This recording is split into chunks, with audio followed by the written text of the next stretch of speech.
Je comprends mieux maintenant pourquoi, aussi discrets qu'ils aient été eux aussi, les avocats des personnes mises en examen ont affirmé avec la plus grande fermeté qu'il n'y avait strictement aucune escroquerie dans cette affaire, en bande organisée ou pas. Bernard Tapie vient d'être mis en examen pour escroquerie en bande organisée, mais je vous affirme que le dossier est vide d'éléments susceptibles de démontrer que la sentence arbitrale, son résultat, est le fruit d'une escroquerie, d'un plan concerté. Les éléments qui sont reprochés à M. Tapie sont en dehors de la sphère politique. Aucun élément de nature politique, ni dans sa relation avec M. Sarkozy, ni dans ses relations avec quelque membre que ce soit de l'Élysée ou d'un ministère quelconque, ne font partie des éléments qui figurent dans les reproches qui lui sont faits en l'état. La seule chose qui lui est reprochée est liée à la relation qu'il est supposé avoir eue, directement ou indirectement, avec l'un des arbitres, M. Estoup.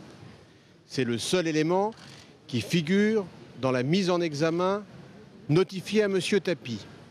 Or, les auditions des autres arbitres démontrent de manière irréfutable qu'à supposer même que ces liens aient existé, ce qui est contesté et qui n'est pas prouvé, ils n'ont en rien ou ils n'auraient en rien changé le sens d'une décision qu'ils revendiquent pleinement.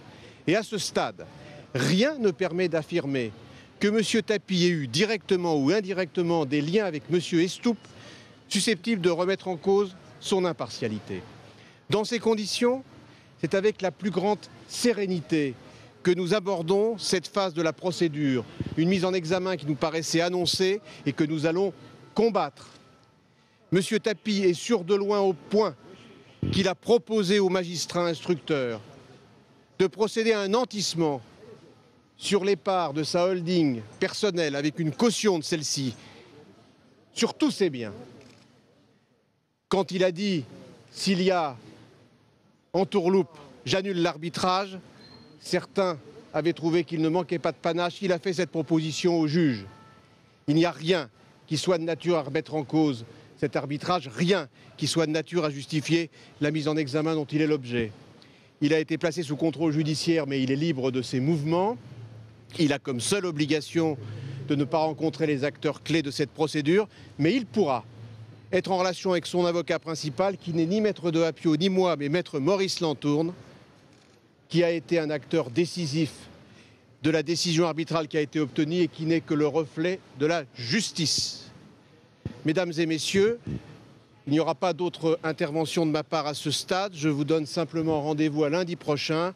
Lundi soir, M. Tapie s'exprimera. Il est allé se reposer loin de Paris.